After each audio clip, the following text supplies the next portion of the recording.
So last night, my friend and I were browsing Netflix for Korean movies to watch, which I know that's already kind of a big mistake on our part because Netflix's selection of Korean movies is just like so terrible. Like they don't have any of the good ones. They don't have Extreme Job. They don't have the ones where they like go to hell. They don't have any of the good ones. They have a couple of K dramas. They have Crash Landing on You. But we did come across Love and Leashes, or in Korean, Mortal Sense, which is like this kind of BDSM themed rom com, which you know I personally, most of the media that I consume from Korea is like K drama and like I guess like indie music and things like that. So, coming from a world where in K dramas they take 35 episodes to hold hands, and then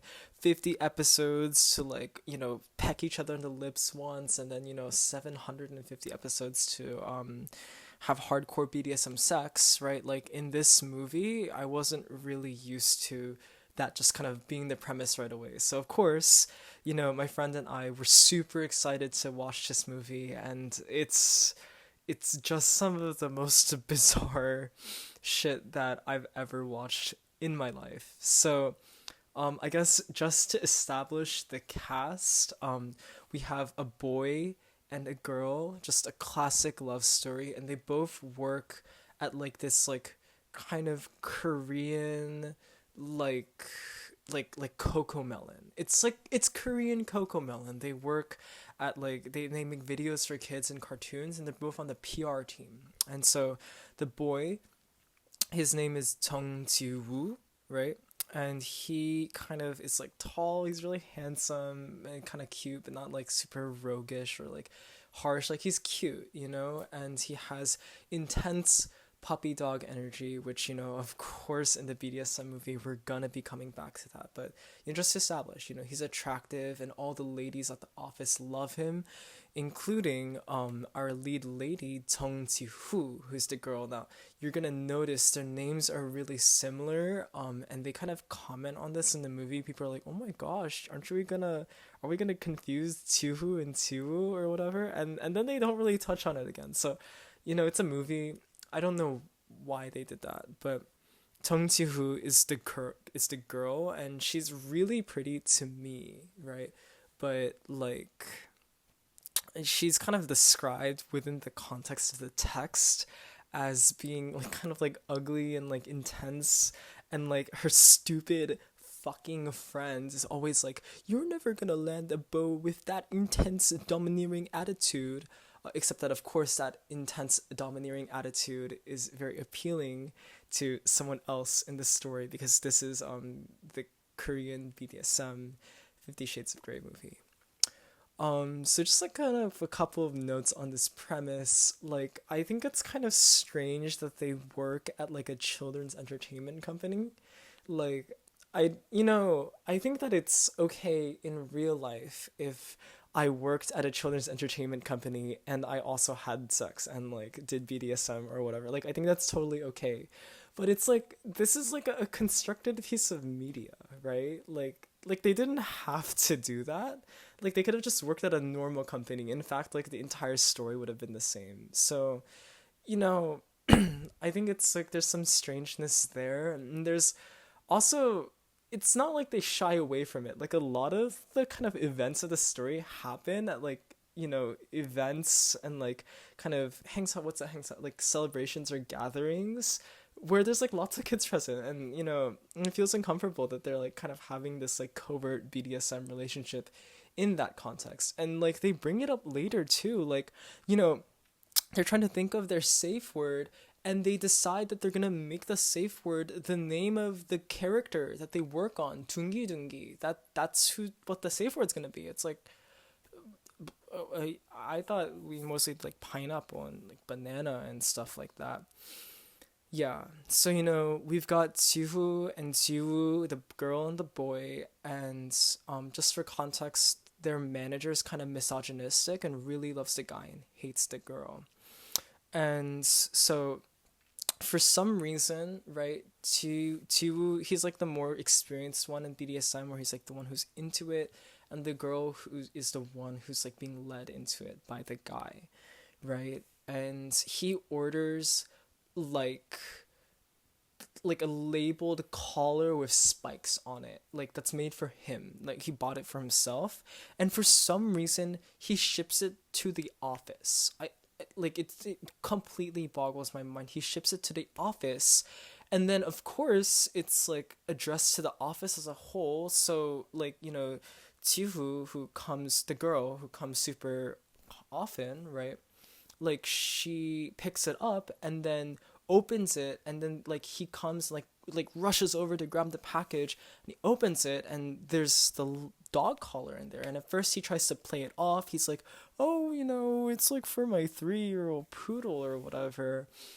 But then out of the box comes like, an S&M advertisement with like a naked lady like pegging some guy or some shit. And yeah, the cat's out of the bag.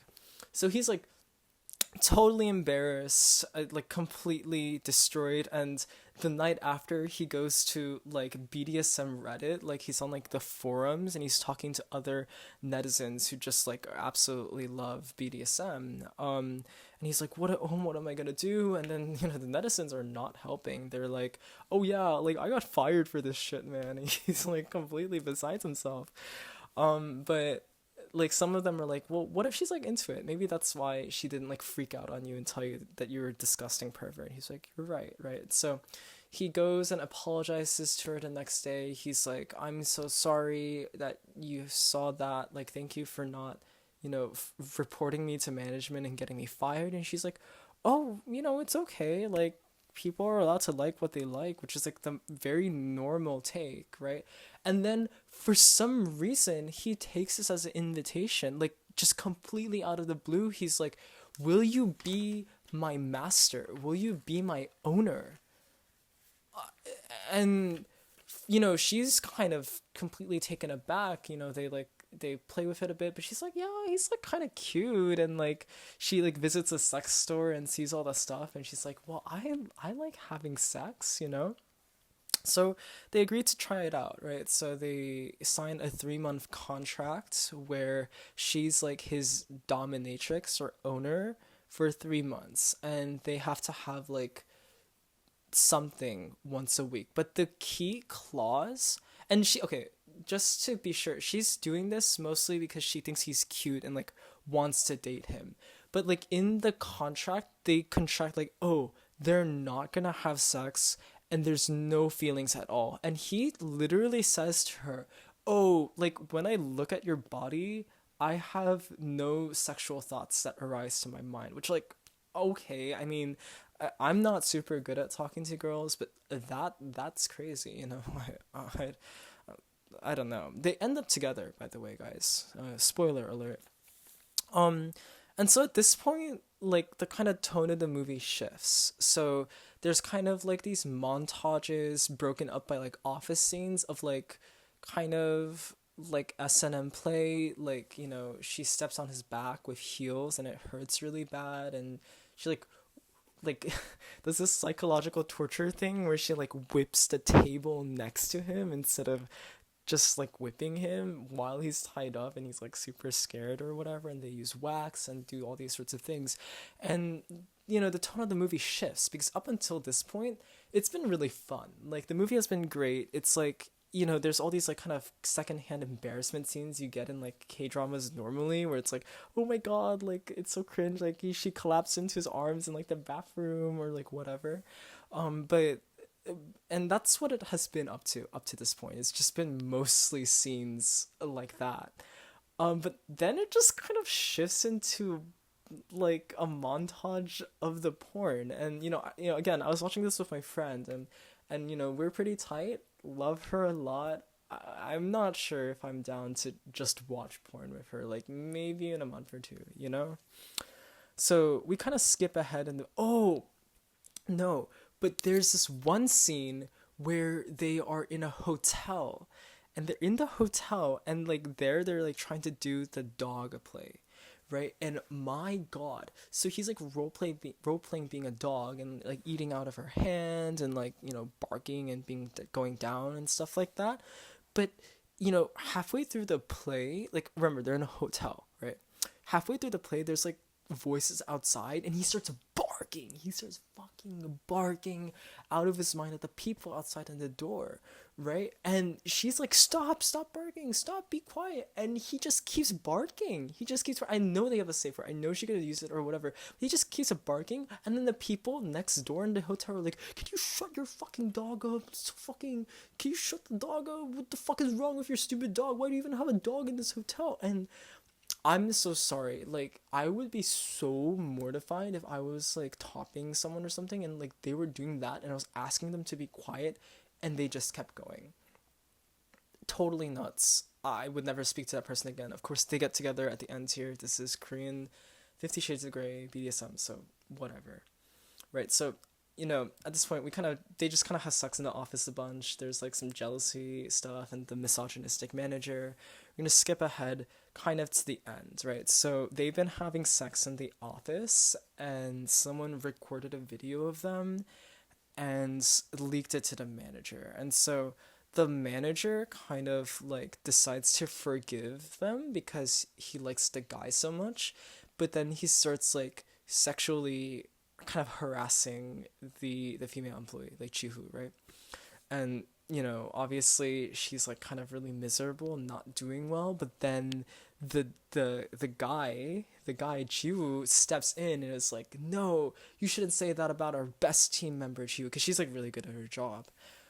They're both really good at their job, and she like is freaking out. She doesn't want him to do this, so she like starts using the safe word again and again, and then he ignores the safe word and just keeps defending her and all works out. But like, this is the worst like a kink dynamic I've ever seen. Like, I don't think you should be able to ignore safe words like that. But it all works out in the end. They start dating. It turns out that he's like super traumatized from like his ex-girlfriend or something, and that's why he didn't date. And it also turns out that his manager was a perverted sex freak too, so there's nothing wrong with it.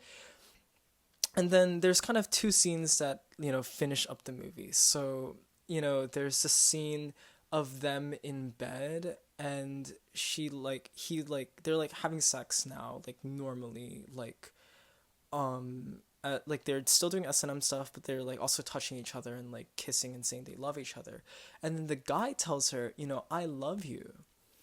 And the way that she responds is that she flogs him, and then the camera cuts to black. And I'm so sorry, like maybe I'm just like a coward or weak or something, but if I was doing something with someone and I was like, I love you, and then they hit me, I don't know. And then they kind of cut to a montage of like them talking about their happily ever after ending on r/BDSM, or like Korean BDSM Reddit or whatever. And it turns out that all the coworkers in the office are members of the BDSM forum. So they've all just been emailing each other at work, at Cocomelon YouTube all day. And what they do all day is they scroll r/BDSM and talk about how oppressed they are and how they wish they could be one day in a free society where you're allowed to be a dog.